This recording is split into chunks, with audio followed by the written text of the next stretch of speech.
আজকে সন্ধ্যায় finally BNP তাদের ক্যান্ডিডেট ডিক্লেয়ার করেছে এবং সারা দেশে কিন্তু এখন একটা আনন্দের বন্যা বয়ে গেছে। আপনারা আমাকে জিজ্ঞেস করেছিলেন আমার অনুভূতি এবং পদক্ষেপ কী ছিল। আমার অনুভূতি ছিল মহান আল্লাহর দরবারে শুকর গুজারি করা, ম্যাডাম খালেদা জিয়া, তারেক রহমান, ওনাদেরকে আন্তরিক ধন্যবাদ দেওয়া, সেক্রেটারি জেনারেলকে ধন্যবাদ দেওয়া, স্ট্যান্ডিং কমিটির সবাইকে যারা এই কমিটিতে ছিল তাদেরকে ধন্যবাদ দেওয়া এবং তারপরে আমি গিয়ে 2 রাকাত শুকরানা নামাজ পড়েছি। আমরা প্রথমেই ঠিক করেছি যে কোনো আনন্দ মিছিল করব না।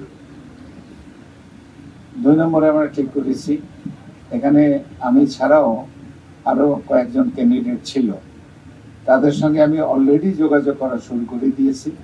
তাদের সঙ্গে যোগাযোগ করে আমরা মিলেমিশে কাজ করব, এটাই আমার লক্ষ্য এবং উদ্দেশ্য। কিছু লোকজন, যেটা সমস্ত রাজনৈতিক দলই আছে, কিছু গ্রুপিং থাকে, সেই গ্রুপিংটা প্রতিহিংসার না, সেই গ্রুপিংটা প্রতিদ্বন্দ্বিতা। তো এটা হেলদি প্রতিদ্বন্দ্বিতা ছিল। আজকে সন্ধ্যার থেকে আমি আন্তরিকভাবে বিশ্বাস করি এখন আমাদের যে ক্যান্ডিডেট শুধু সারা বাংলাদেশে, তাদেরকে পাশ করিয়ে আনাই হবে আমাদের একমাত্র লক্ষ্য এবং উদ্দেশ্য, এবং সেইভাবেই আমরা কাজ করছি।